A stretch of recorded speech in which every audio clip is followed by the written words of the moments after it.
Hello, I want to welcome you to the Our Revolution Helena TV program here on Helena Civic TV. My name is Frank Kremkowski, one of the members of Our Revolution Helena. We're a group that was inspired by Bernie Sanders in his quest for justice, economic justice, a fair system, and especially the rights of all people who are being pushed around under the current system. Our guests today are two people who were involved in one of the most crucial and heartbreaking issues of our time, immigrant rights, immigrant justice, both here in Montana and on the U.S. southern border. And I want to introduce them and ask them a few questions about what they're doing and what they know about these issues, and then what we might be able to do do our part. First guest is Valerie Hellermann, who a lot of you know as the host of a show that's here on Helena Civic TV, Everybody's Business. And she's also the executive director of a group called Hands-On Global. And the other guest I have is Jordon Dyrdahl-Roberts, who is a member of Our Revolution Helena and is an activist who has sacrificed a lot for immigration rights issues here in Montana.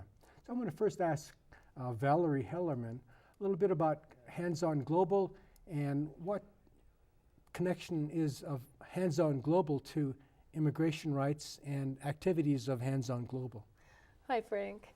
Thanks. So Hands-On Global is a global NGO based here in Helena.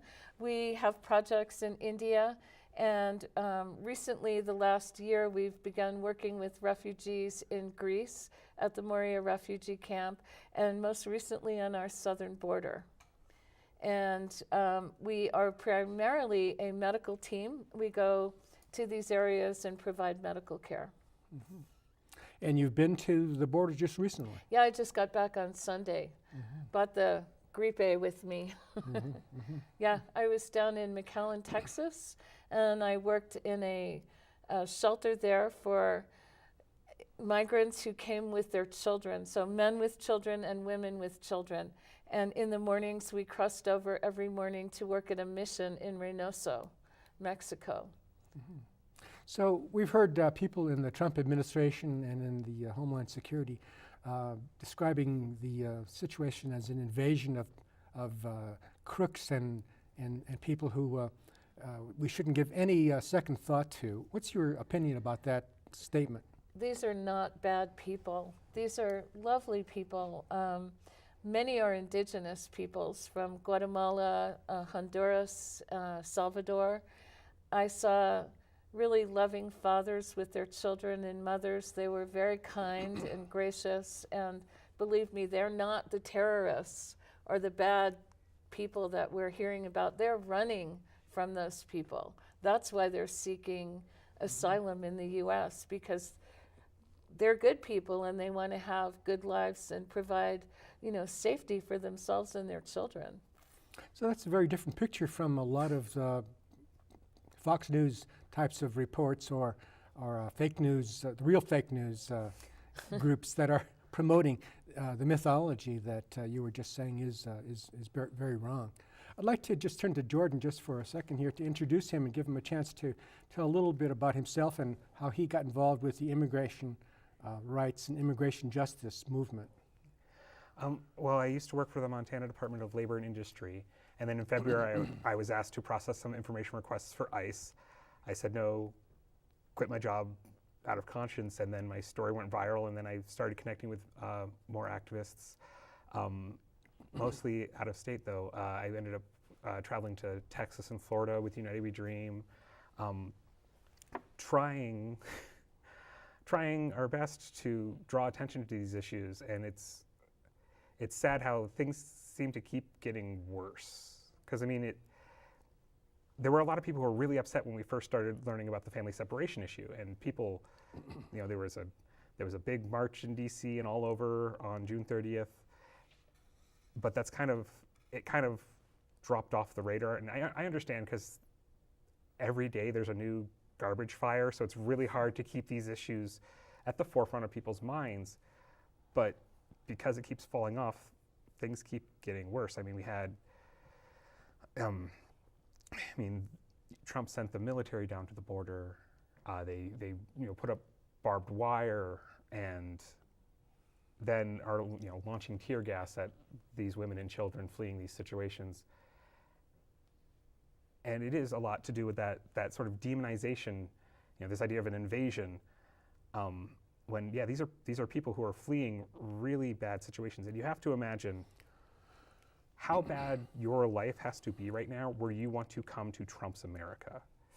And they're trying really hard to make it less appealing, and that frankly is a chilling thought, that they want to make it so awful to try and come here that you would rather take your chances dying of starvation or gang violence. Well, a lot of these stories are really horror stories of good people escaping violence in countries in South America and Central America and elsewhere as well, from Uganda and others that I know you want to talk about.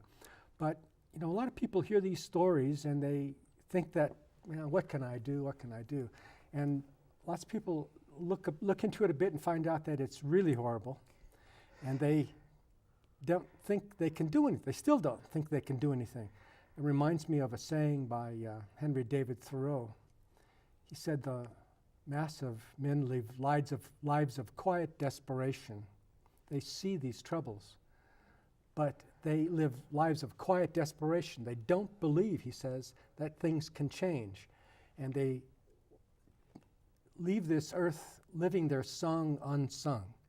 And my perception of what I know of both of you is that unlike those people who are living lives of quiet desperation, you're living lives of active and vocal inspiration and compassion and help for people. And I'd like you, Val, to tell a little bit more about the situation of those people, how desperate it is, and how even though it's desperate, you are trying to do something to help out along with other people. Well, so in McAllen, I worked at a clinic that was run by the Rio Grande Valley Catholic Charities. And the people of McAllen were very supportive of this respite center. It was an old nursing home, and easily 450 people arrived every day. They had come out of detention, and in McAllen, most of the men or women with children were only held for 8 to 10 days in detention. And then they're released, and they come to this center. They're given food and clothing and a place to sleep, and they're given 4 days to leave to go to the place where they either have a relative or a friend who sponsor them. Mm-hmm. So the people of McAllen, where every day there were donors there with bags of clothing, of food, of medical care. And we were able to, there was a flu epidemic. So there were people who were coming out of detention really ill, and we were able to treat them, and they were so grateful and such kind people. I mean, I just watched them playing with their kids and, trying to maneuver the system that many of them don't even speak Spanish. Spanish is their second language. Mm-hmm. Many of the indigenous people speak Quiche or an indigenous dialect. So they had really no idea of what was going on.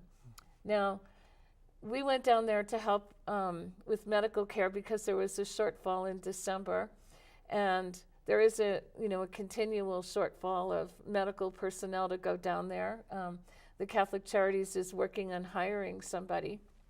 But one of the things that we all can do in our own communities is be aware of the laws of immigration, be aware of it, and help people once they get here. And we met 3 Ugandan men in a mission in Mexico that had come here to Mexico City, were illegal on entry, so they were put in Mexico detention for 60 days. They were released. They went north to Reynoso. They heard the bridge was open. They got there, the bridge was closed. They were rearrested for 60 days in a Mexican jail, were released and given 40 days to leave Mexico. They had no money. They had no address in the U.S. We gave them our address. Now, Helena community, I'm hoping if we get them here, will welcome them and will help us all to maneuver immigration, because they have a legitimate fear of going back to their country. So that's something that we in Helena can get behind, and I'll be letting people know when they get here, if they get here. And people can go to your website, Hands On Global, to get some updates and learn how to be in contact with you. Yes. Well, I was just flashing back to some situations in which a very different kind of thing happened. Here in Helena, we became aware of a fellow who was living up in Shelby.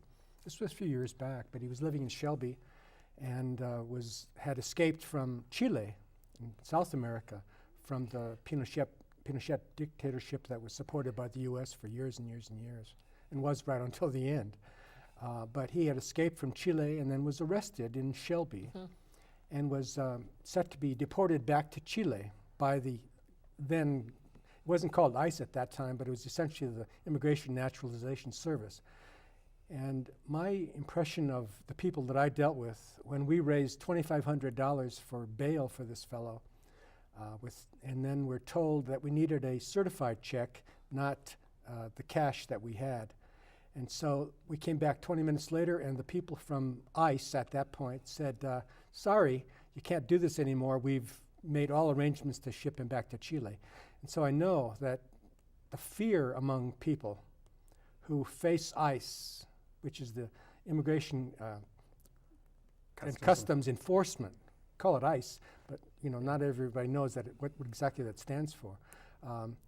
These people seem to be pretty heartless, and by the view that these people are not worth legal protection, even if under international law they have protection. So, Jordon, I want you to tell me a little bit more about how things happen in Montana when there are people who are maybe undocumented, nonviolent people, but somebody wants to investigate them and maybe move them back to someplace. Well, I believe the statistics were from 2016, so they might be a little bit behind, but essentially our undocumented population is about 0.03%, and that works out to be about 5,000 people roughly. So this idea that that we have a huge undocumented problem in Montana is kind of ridiculous. So it's bizarre that ICE is even operating here, because even if you're just one of the sort of a budget hawk, you sort of think, well, why are they in Montana? Well, one of the reasons they're in Montana is the information requests that they're asking for. We're not asking them to have that reviewed by a judge. When they ask a state agency for this information, we're just handing it over without any sort of judicial review, which should be considered in violation of the Montana state constitution, because we have a constitutionally protected right to privacy. So essentially we're giving away this information, and they're asking for these are fishing expeditions, because if they weren't, there'd be somebody with a criminal, someone who's committed a crime, and oh, hey, this person is undocumented, they've committed a crime, they'll serve their time and then get deported.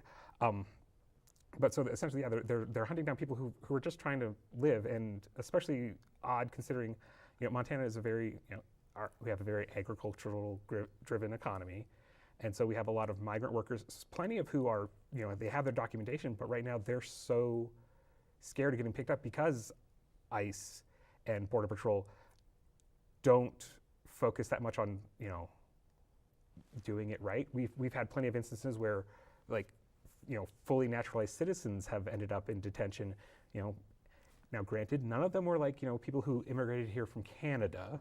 They're not looking for white wayward Canadians. They're going after anyone brown or black, and it's very racist targeting.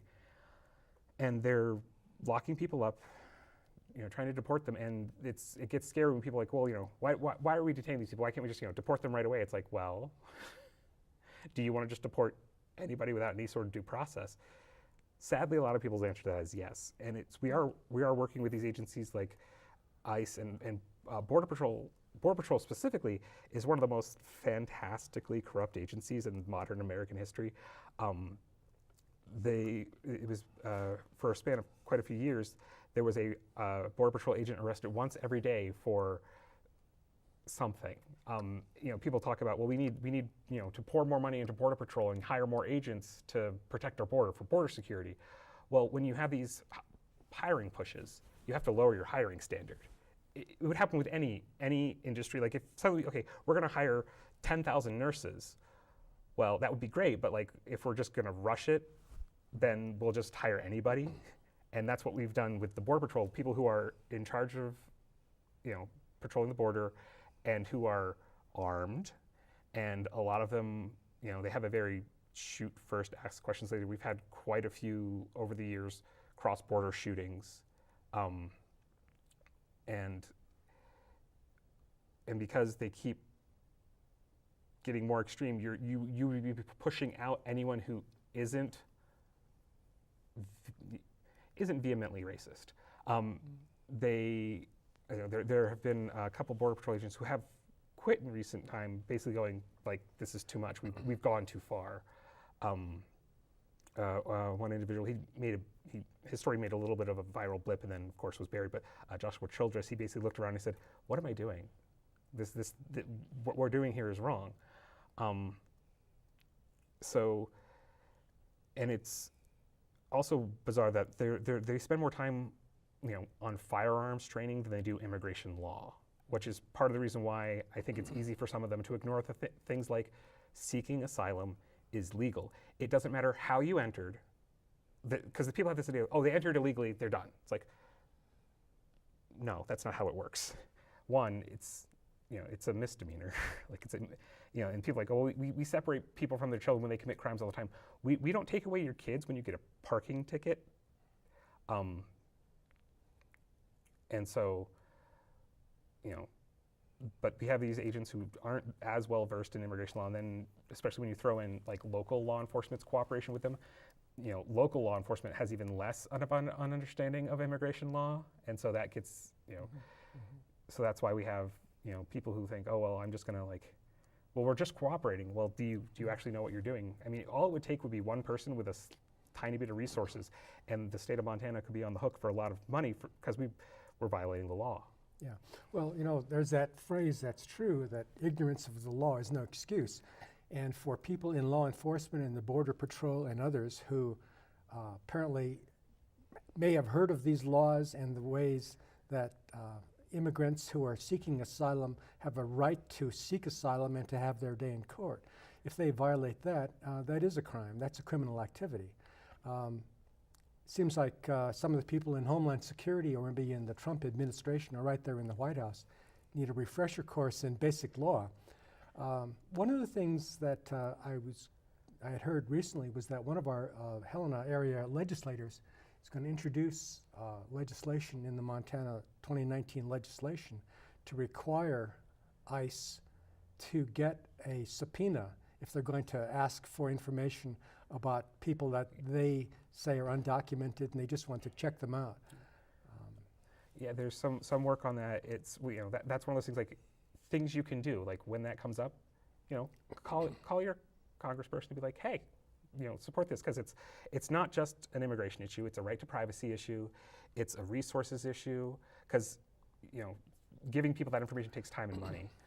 So yeah, support that. And it's one of those things where a lot of people, when they're looking for what they can do, I don't mean this to sound discouraging, but like one person's action doesn't matter in a way where if one person does something like, I quit my job because I didn't want to, be part of this system, and that was fine, but then there wasn't a follow-up. Like had more people stepped up and said, you know what, no, this is wrong too, because you need other people to step up as well.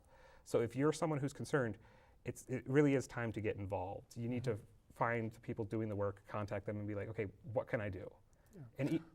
And even if it's not, even if you're unable to do like sort of frontline work, there are plenty of support roles, and like with Hands-On Global, little donations like